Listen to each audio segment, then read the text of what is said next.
교회에서 기도하신 여러분들을 우리 주님의 이름으로 환영하고 축복합니다. 우리 함께 찬송가 같이 부르심으로 토요일 기도 연합회 드리도록 하겠습니다. 찬송가 519장을 함께 부르겠습니다.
하나님,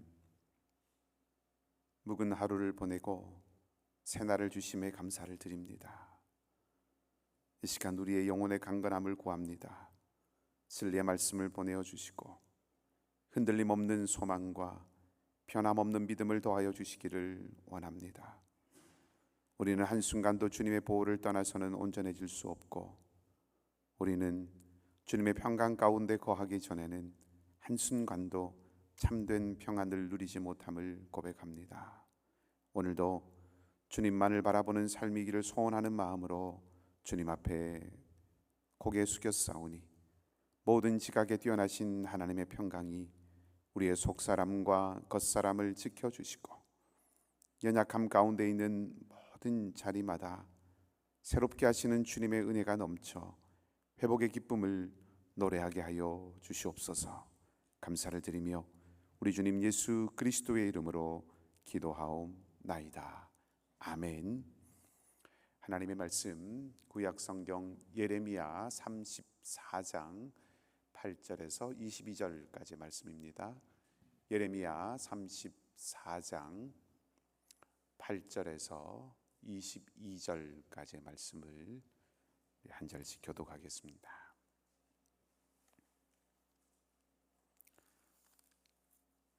제가 먼저 읽고 마지막 22절은 함께 읽도록 하겠습니다. 예레미야 34장 8절에서 22절까지 말씀입니다. 시드기야 왕이 예루살렘에 있는 모든 백성과 한 가지로 하나님 앞에서 계약을 맺고 자유를 선포한 후에 여호와께로부터 말씀이 예레미야에게 임하니라. 그 계약은 사람마다 각기 히브리 남녀 노비를 놓아 자유롭게 하고 그의 동족 유다인을 종으로 삼지 못하게 한 것이라. 이 계약에 가담한 고관들과 모든 백성이 각기 노비를 자유롭게 하고 다시는 종을 삼지 말라 함을 듣고 순복하여 놓았더니 후에 그들의 뜻이 변하여 자유를 주었던 노비를 끌어다가 복종시켜 다시 노비로 삼았더라. 그러므로 여호와의 말씀이 여호와께로부터 예레미야에게 임하니라. 이르시되 이스라엘 하나님 여호와께서 이와 같이 말씀하시니라. 내가 너희 선조를 애굽 땅 종의 집에서 인도하여 낼 때에 그들과 언약을 맺으며 이르기를 너희 형제 히브리 사람이 내게 팔려왔거든 너희는 7년 되는 해에 그를 놓아 줄 것이니라.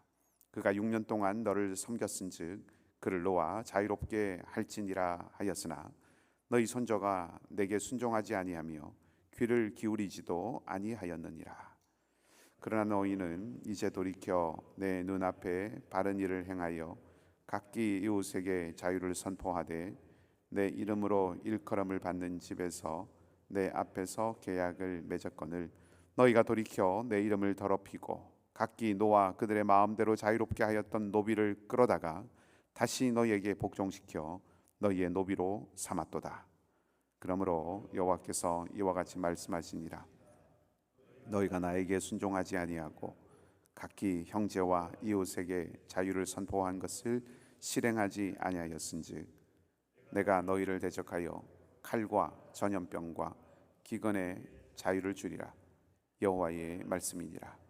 내가 너희를 세계 여러 나라 가운데에 흩어지게 할 것이며 송아지를 둘러 쪼개고 그 두 조각 사이로 지남에 내 앞에 언약을 맺었으나 그 말을 실행하지 아니하여 내 계약을 어긴 그들을 곧 송아지 두 조각 사이로 지난 유다 고관들과 예루살렘 고관들과 내시들과 제사장들과 이 땅 모든 백성을 내가 그들의 원수의 손과 그들의 생명을 찾는 자의 손에 넘기리니 그들의 시체가 공중의 새와 땅의 짐승의 먹이가 될 것이며 또 내가 유다의 시드기야 왕과 그의 고관들을 그의 원수의 손과 그의 생명을 찾는 자의 손과 너희에게서 떠나간 바벨론 왕의 군대의 손에 함께 읽겠습니다.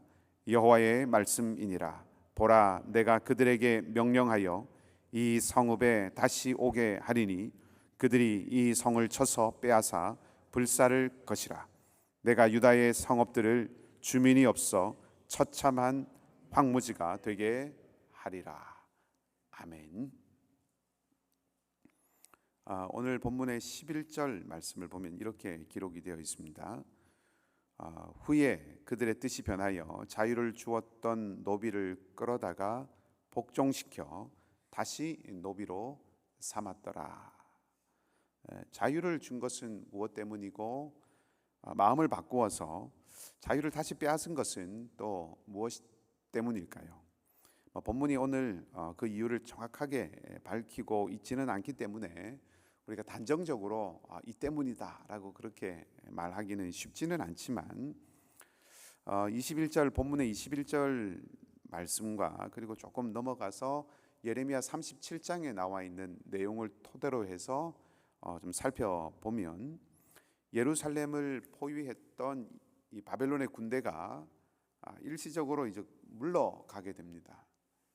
성을 위협하던 위험이 일시적으로나마 해소가 된 것이죠. 그렇게 바벨론 군대가 물러가게 되자 아마도 다시 노비를 풀어주었던 노비를 다시 잡아와서 복종시켜서 노비로 삼은 것이 아닌가 하는 생각을 해보게 됩니다. 즉 바벨론의 군대가 예루살렘 성을 에워싸고 예루살렘이 아주 심각한 위험에 빠지게 되고 소위 풍전등화, 바람 앞에 등불 같은 그런 위기 가운데 빠지게 되자 이들이 노비를 해방시키게 되죠.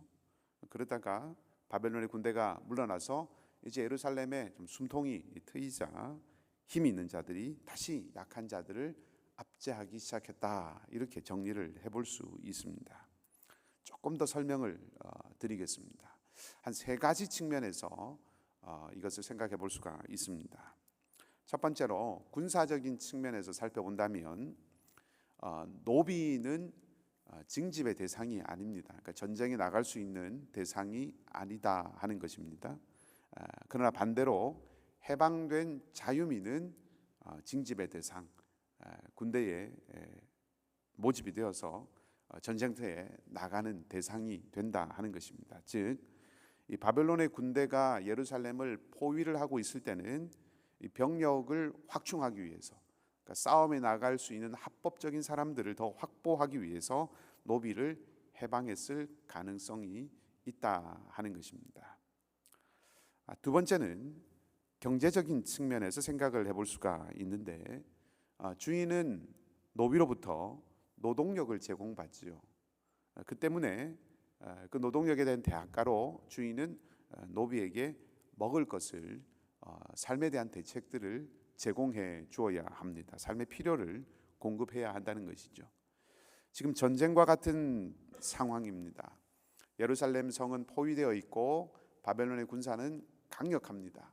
예루살렘 안에는 점점 어려움이 더해가지요. 이런 전쟁 상황 같은 때에는 도리어 이 종의 먹을 것을 책임져야 하는 것이 부담이 될 수 있다는 것이죠. 경제적인 위기가 있을 수 있다는 겁니다. 그래서 해방을 시킨다 하는 것이죠. 마지막으로 종교적인 측면, 신앙적인 종교적인 측면이라고 하십시다. 종교적인 측면에서 살펴본다면 하나님만이 바벨론 군대의 포위로부터, 이 외부의 위협으로부터 이스라엘을, 예루살렘을 지켜줄 수 있기 때문에 그 하나님의 도움을 기대하면서 계약을 맺었을 수도 있습니다. 노예를 7년마다 풀어주도록 정해놓은 것은 이미 오래된 율법이지요. 하나님께서 처음부터 주셨던, 이스라엘 백성들에게 주셨던 하나님의 율법, 법입니다. 근데 그 율법을 내내 이스라엘은 지키지 않았습니다. 오늘 말씀에도 보면 지금까지 잘 지키지 않았다 하는 것을 하나님께서 말씀을 하시죠. 그러니까 지금까지 지켜오지 않다가 이제 나라가 멸망을 향해서 치닫게 되니까 아주 심각하고 어려운 위기의 상황이 닥치게 되자 하나님의 환심을 사기 위해서 율법을 지킨다 하는 거죠. 그러니까 율법을 지키면, 계약을 맺으면 하나님께서 복을 주신다, 우리는 안전하게 된다 하는 그런 마음이 있었다 하는 것입니다. 군사적인 측면, 경제적인 측면, 종교적인 측면, 이 여러 측면의 다층적인 차원에서의 이해관계에 모두 부합되는 이 모든 이해관계를 이익으로 만족시킬 수 있는 것이 바로 노비를 해방시키는 것이죠. 병력도 얻고 책임도 다 하지 않아도 되고 하나님의 보호하심에 대한 어떤 요소도 갖추고, 이것이 바로 노예를 해방하는 것이다 하는 거죠. 그래서 노비들을 다 풀어줍니다. 하나님을 경외하는 마음 때문에, 하나님께 주신 법에 대한 신실한 충성심 때문에, 혹은 동족을 사랑하는 마음 때문에 이 노비를 해방시킨 것이 아니다 하는 것입니다. 이런 마음이기 때문에 반대로 상황이 호전되자, 그러니까 바벨론의 군대가 물러가게 되자 이들은 이 하나님과 맺은 계약을 번복을 하게 됩니다. 마음을 바꾸게 되죠. 그래서 해방시킨 노비들을 다시 종들을 다시 잡아들입니다. 자신들의 안전이 확보가 되고 이제는 부를 쌓아도 되겠다라고 하기 위해 그런 마음이 드니 안전과 부를 위해서 다시 노비를 부리려고 한다 하는 것입니다. 한마디로 노비를 해방시키고 또 다시 잡아들여서 노비로 삼는 이 일의 중심에는 이익이라고 하는 것이 있습니다. 오직 이익이, 나에게 이것이 이익이 되느냐 손해가 되느냐라고 하는 그 이익이 이 예루살렘에 살고 있는 사람들의 판단 그리고 행동, 특별히 조금 부유하거나 또 직위가 높은 고관들이겠죠. 오늘 본문의 10절에 계약에 가담한 사람들이 고관들이고, 모든 백성이라고 하는 것은 그냥 일반적인 백성들을 의미하는 것이 아니라 구약에서 백성이라고 번역된 말에 많은 경우에는 사회적인 지위가, 특별히 정치적인 지위가 꽤 있는 사람들을 의미하는 것입니다. 그래서 고관들과 높은 지위에 있는 사람들이 이 일들에 가담을 했다는 것이죠. 그래서 이제 이 사람들이 자신들에게 이익이 되는, 자신들에게 유익이 되는, 자신들의 지위에 합당한 것들을 누릴 수 있는 그런 환경이 되자 이웃도 하나님도 없이 자신의 이익에 따라서 결정을 하게 된다 하는 것입니다. 그리고 아이러니하게도 그렇게 자신의 안위만을 구했던 이 사람들의 삶의 결국은 무엇입니까? 패망이지요. 이익을 쫓아서 하나님과의 계약을 헌신짝처럼 내던진 이런 행위들에 대해서 하나님께서 오늘 무엇이라고 말씀을 하십니까? 하나님은 이 일을, 그러니까 사람과 사람 사이에 일어난 일이지요. 겉으로 보기에는 종과 노비, 주인과 종의 관계에서 일어난 일입니다. 그러니까 사람과 사람 사이에 일어난 이 일을 하나님 당신께 대한 불순종과 계약의 파기다, 하나님 그렇게 말씀을 하십니다. 본문의 17절의 앞부분에 이렇게 기록되어 있습니다. 그러므로 여호와께서 이와 같이 말씀하시니라. 너희가 나에게 순종하지 아니하고 각기 형제와 이웃에게 자유를 선포한 것을 실행하지 않았다라고 말합니다. 노비를 풀어주는 것, 노비를 해방시킨 것은 주인과 종 사이의 관계에서 일어난 일인 것이죠. 그런데 그것을 하나님은 하나님과의 사이에서 일어난 일, 노비를 해방시킨 것을 번복하는 것을 나에게 순종하지 않았다라고 그렇게 말씀을 하십니다.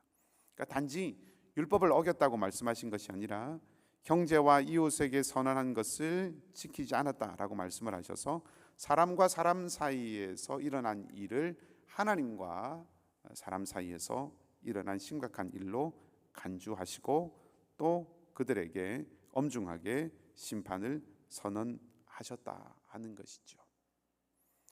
오늘 이 본문의 말씀을 통해서 우리가 한 가지 생각해 볼 수 있는 것이 있습니다. 그것은 믿음이라고 하는 것, 이 우리의 신앙이라고 하는 것은 땅에서의 삶과 결코 분리될 수 없다 하는 것입니다.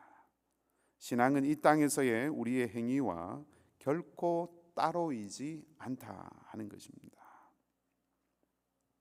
바울이 신약에서 고린도 교회를 향해서 내가 고린도에 가게 되면 말이 아니라 능력을 알아보겠다라고 그렇게 편지에 썼습니다. 그러니까 말이 아니라 능력, 다시 말하면 삶이 진짜 진실이라고 하는 것이죠. 무성한 말이 아니라 삶이, 행함이, 행동이, 실천이 무엇이 진실인지를 말해준다 하는 것입니다. 나라가 멸망해가는 위기에 지금 들어 있습니다. 유다는 그 운명의 그 생명의 불꽃이 꺼져가고 있습니다.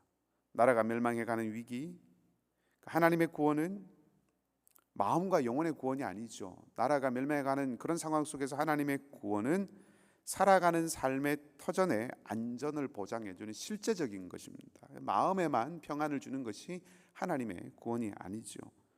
이 땅에 살아가는 삶의 터전에 실제적인 안전을 보장해주는 것이 이 시대에, 아니 오늘날도 하나님의 구원이라고 한다면, 그것은 이웃과 형제의 자유와 안전을 보장해주고, 그것을 보장해주는 것을 말로만이 아니라 실천하는 것을 통해서 그 하나님의 구원은 담보되어진다라고 하는 것을 오늘 예레미야 34장은 우리에게 말해주고 있다는 것입니다.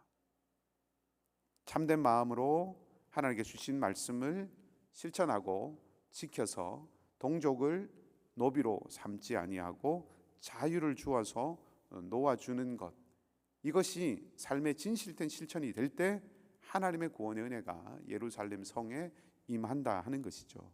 그런 의미에서 실제적인 하나님의 구원은 이웃과 형제의 자유와 안전을 보장해주는 실천을 통해서 담보될 수 있다라고 그렇게 말씀드릴 수 있습니다.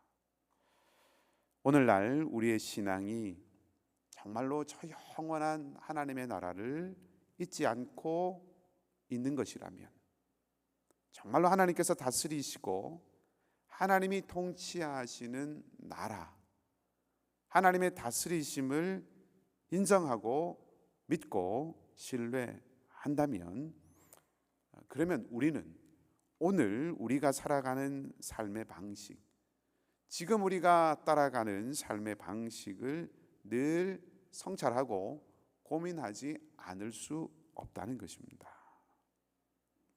예수님은 제자들이 서로 사랑하는 것을 통해서 그들이 주님의 제자가 되었다라고 하는 것을 세상이 보고 알 것이라고 하셨고, 그 예수님의 제자였던 요한은 나아가서 보이는 형제, 눈에 보이는 형제를 사랑하는 것이 하나님을 사랑하는 증거라고 말했습니다.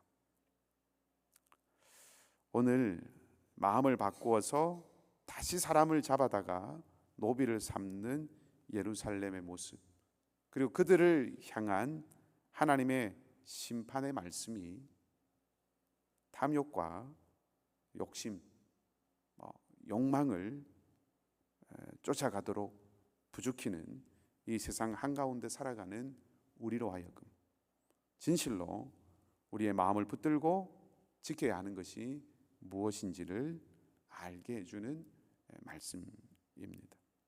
오늘 하루 우리에게 은혜의 기회로 주셨습니다. 우리는 우리의 상황과 형편에 따라서 우리에게 이익이냐, 나에게 유익이냐, 그렇지 않느냐 하는 것에 따라서 노비를 놓아주기도 하고 다시 잡아서 노비로 삼기도 하는 그런 삶을 살아가는 것인지, 아니면 진실된 마음으로, 충성된 마음으로 하나님이 말씀하신 그 말씀의 뜻을 따라서 하나님을 사랑함으로 온전하게 그 말씀을 따라가는 삶을 살아가는지 우리 자신에게 한번 되물어보는 하루가 되기를 바라고, 진실로 하나님 앞에서 우리의 마음을 붙들고 지켜야 하는 것이 무엇인지를 알게 된 후에는 그것을 붙들고 살아가는 그런 우리의 삶이 되기를 주님의 이름으로 간절히 축복합니다. 우리 함께 말씀을 기억하고 기도하십시다. 유익을 따라 살아가는 삶이 무조건 나쁜 것은 아닙니다. 우리가 고민하고 기억해야 하는 것은 무엇을 위한 유익이고 누구를 위한 유익인가라고 하는 것을 고민해야 되겠죠.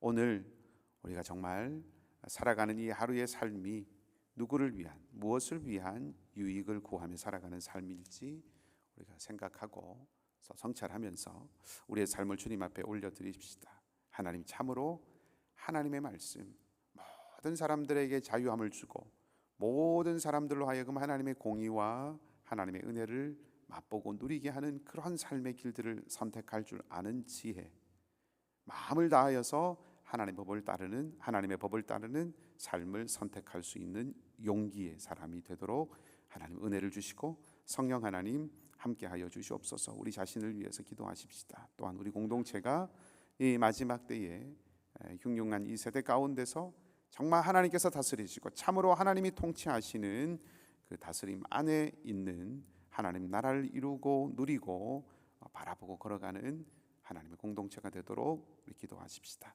카자흐스탄 위구르 단기 선교팀의 사역을 위해서 계속해서 기도하시면 좋겠습니다.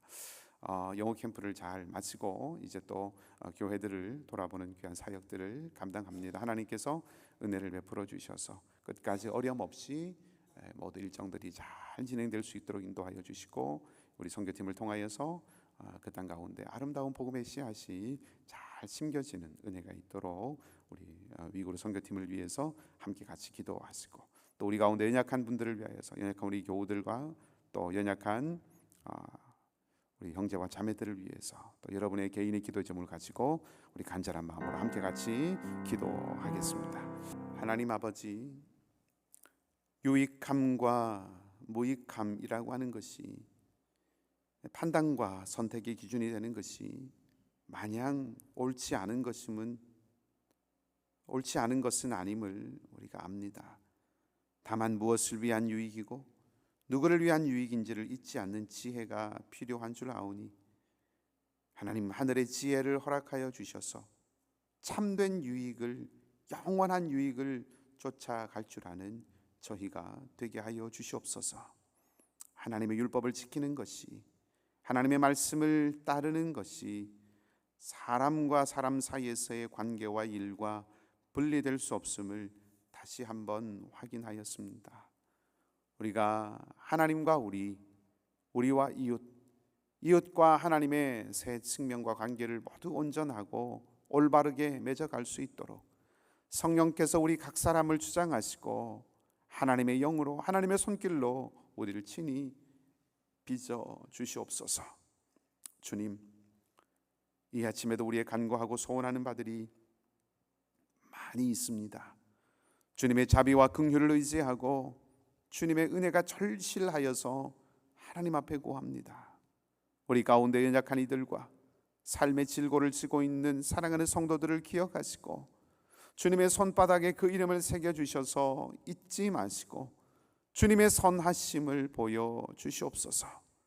육신의 약함이 믿음을 흔들지 않도록 마음을 지켜주시고 약함 중에 새로움과 강함을 경험하는 놀라운 신비로 함께하여 주시며 살아계신 주님을 바라보며 소망의 빛 안에 거할 수 있도록 성령께서 친히 인도하여 주시옵소서. 은혜의 성령님, 능력의 하나님, 우리 공동체가 이 땅과 이 지역에서 하나님의 생명의 숨구멍이 되기를 원합니다. 주님의 사랑과 진리를 쫓아서 다름질하게 하시고 우리를 통하여 이 세상을 붙들고 계시는 하나님의 손길이 드러나게 하시고 영혼을 살리고 세상을 변화시키는 빛되고 소금된 공동체가 되게 하여 주시옵소서.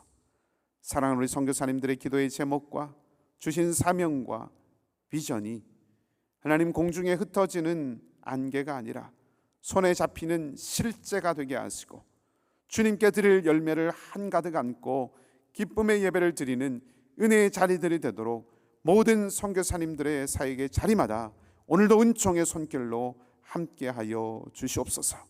우리 카자흐스탄 위구르족 단기 선교팀 가운데 주님 함께하여 주시기를 원합니다.